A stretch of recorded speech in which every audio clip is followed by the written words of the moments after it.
Então, nesse processo 508.33.60.51, depoimento do senhor Pedro Aramis de Lima Arruda. Senhor Pedro, o senhor foi chamado nesse processo como testemunha. Na condição de testemunha, o senhor tem um compromisso com a justiça em dizer a verdade e responder as perguntas que lhe forem feitas, certo? Correto. Eu vou advertir o senhor, por força de lei, que se o senhor mentir, se o senhor faltar com a verdade, o senhor fica sujeito a um processo criminal, certo? Certo. Sei que o senhor já foi ouvido em outro processo, mas esse é uma outra ação penal, são outras partes, então talvez tenha algumas perguntas repetidas, inclusive ao senhor. Peço a sua paciência para respondê-las. Sem problema.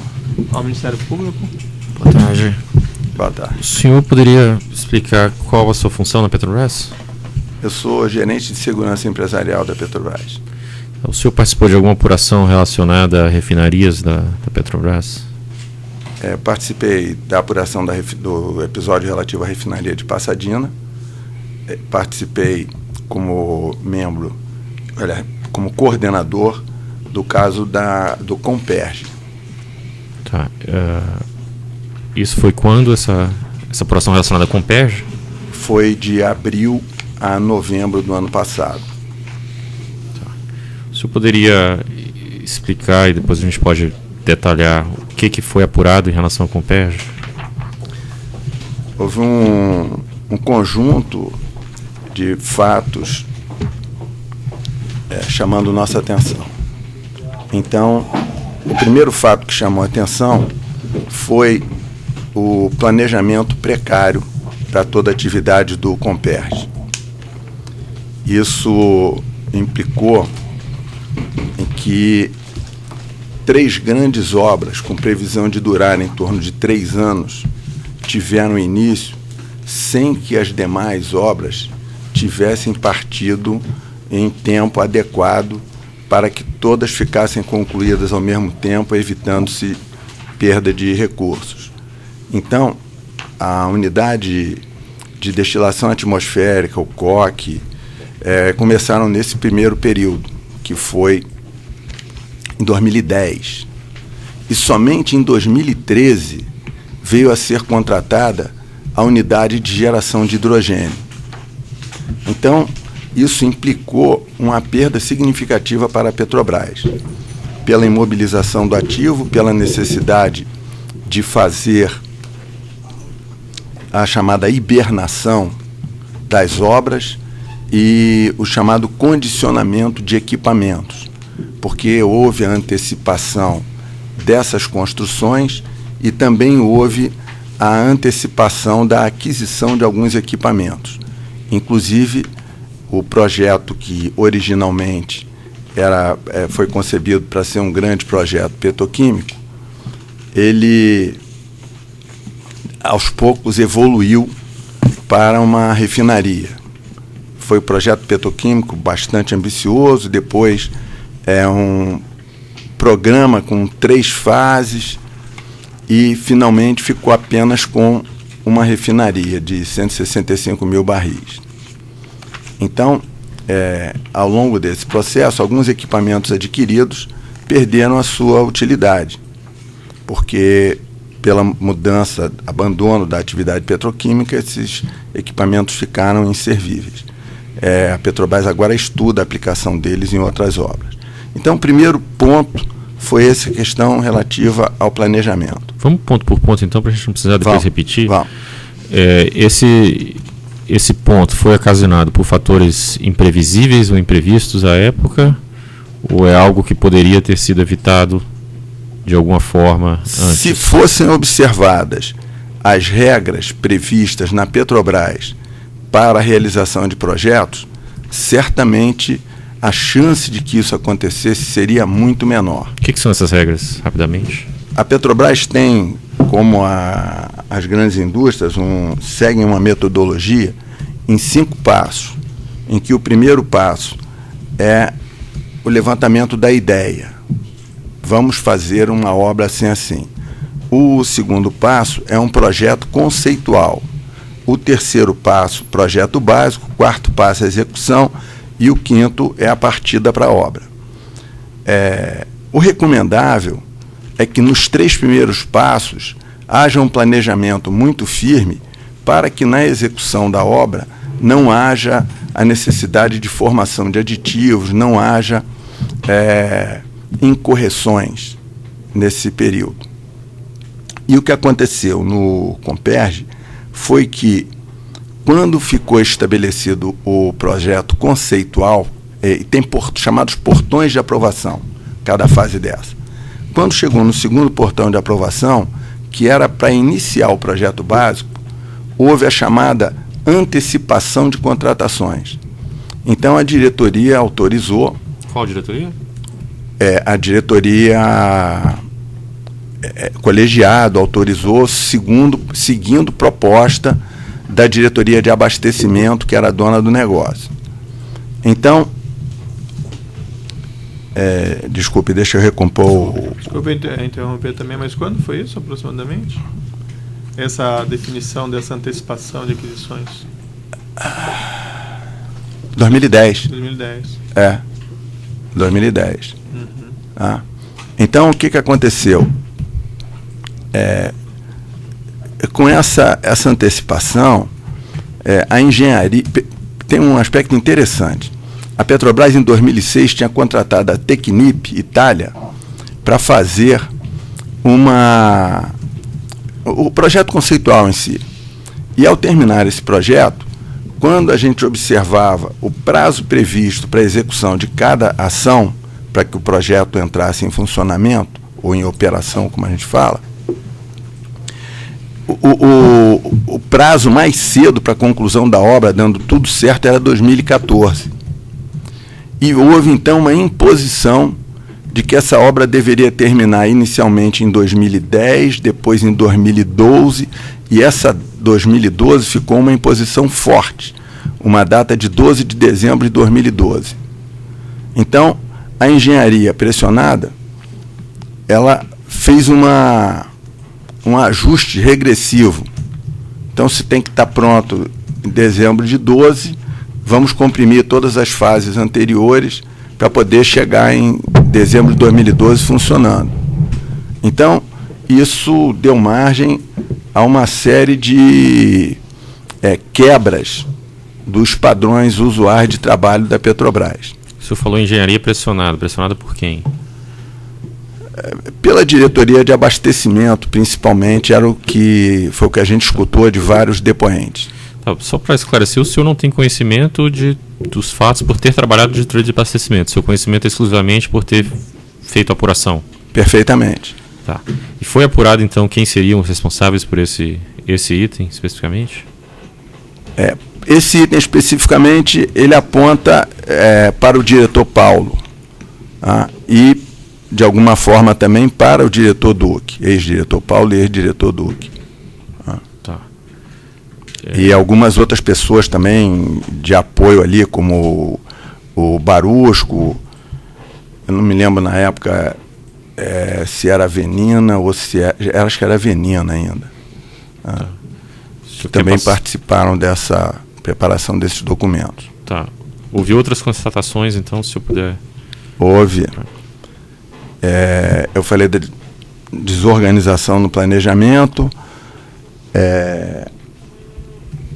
Aí nós entramos, falei da antecipação, e aí agora eu falaria dos problemas nas contratações. Pois não. Então, o que aconteceu nas contratações? Um primeiro ponto foi na questão relativa à seleção de empresas. Qual é o procedimento para a seleção de empresas?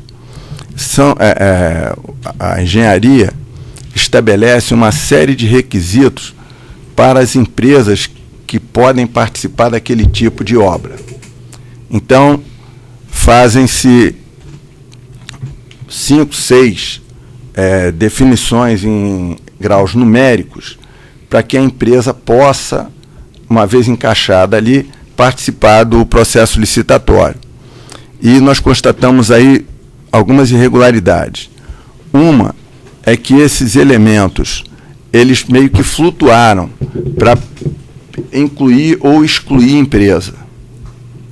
A outra irregularidade é que algumas empresas, elas participaram de processos sem atender a esses requisitos. Como é que acontece? Uma vez estabelecidos os requisitos, tem um sistema chamado PROGEF, que ele diz para o interessado na obra quais são as empresas que atendem aqueles requisitos. E aí, a gente não ficou com uma ideia, eu pelo menos não estou com uma ideia muito clara se houve interferência só do diretor Paulo ou do diretor Duque também. Várias empresas foram introduzidas sem atender a esses requisitos básicos. Um exemplo, a empresa Delta precisava de nota 6 de SMS e entrou com 2,5.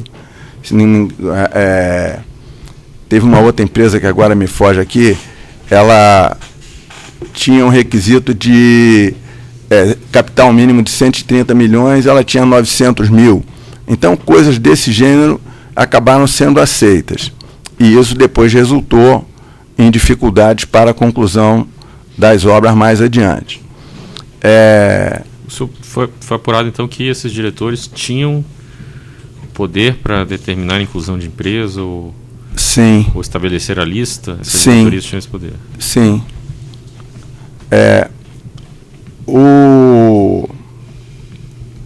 A outra questão que nós identificamos foi relativa à elaboração de projetos. Tem uma FEED, que é o Front-End Engineering Design, que é um detalhamento do projeto. E para que se faça uma licitação em boas condições, é necessário que tanto o projeto quanto o FEED estejam concluídos. E nós tivemos no Comperj várias licitações que se iniciaram sem que o FEED, teve uma que ela começou sem que o FEED tivesse iniciado sequer. Então isso traz uma instabilidade muito grande para o certame licitatório, porque nós vamos ter um conjunto de interpretações diferentes do que seja a obra pretendida.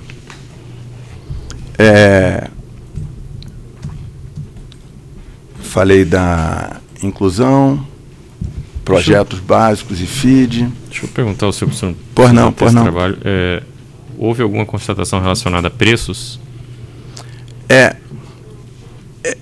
O que a gente inferiu? Nós não tivemos uma capacidade técnica de fazer uma constatação objetiva disso. Mas o que a gente inferiu? Em alguns processos, inicialmente eram lançados preços muito altos.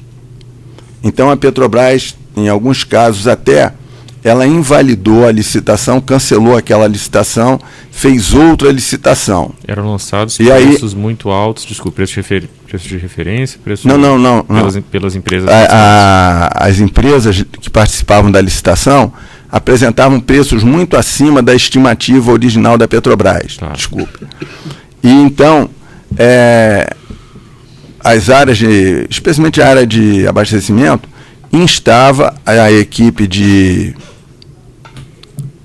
que fazia a estimativa que ajustar a estimativa, porque se 5 empresas apresentam um orçamento muito superior ao que a equipe de estimativa apresenta, a equipe de estimativa é pressionada para aumentar o seu valor estimado, sob a alegação de que ela deve ter cometido algum equívoco, porque está muito diferente do que as empresas previram.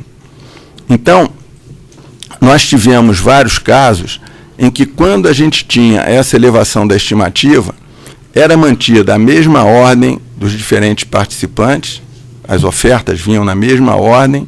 Como BID, isso que o senhor está falando? BID, No segundo BID, segundo BID, as empresas vinham na mesma ordem do BID anterior, só que com o preço chegando já no limite superior dessa segunda estimativa que já estava majorada. Então, com isso aí a gente infere que pode ser um indicativo de sobrepreço. Sobrepreço. Seria um indicativo de acerto de propostas, ajuste de propostas entre os licitantes também? O que poderia caracterizar ajuste de propostas entre os licitantes seria mais um fenômeno que aconteceu repetidas vezes com a Renest. Então, na Renest, os diferentes bids, eles tinham sempre para uma mesma obra, as empresas se apresentavam sempre com aquela mesma gradação. Era como se elas tivessem em conjunto colocado no mesmo percentual de correção. Então, de reajuste. Então, além de ser a mesma ordem, era a mesma proporção. Era uma proporção, eu estou colocando isso como um exemplo apenas. Tá bom. Mas nós tínhamos gráficos demonstrando isso, eles constam aí da documentação dos relatórios das comissões, gráficos que mostram essa redução de preços, ou melhor, a redução de preços em paralelo a os preços inicialmente apresentados. Tá. O senhor sabe dizer se à época foi levantado algum aviso interno, alguma suspeita de direcionamento ou de ajuste de propostas?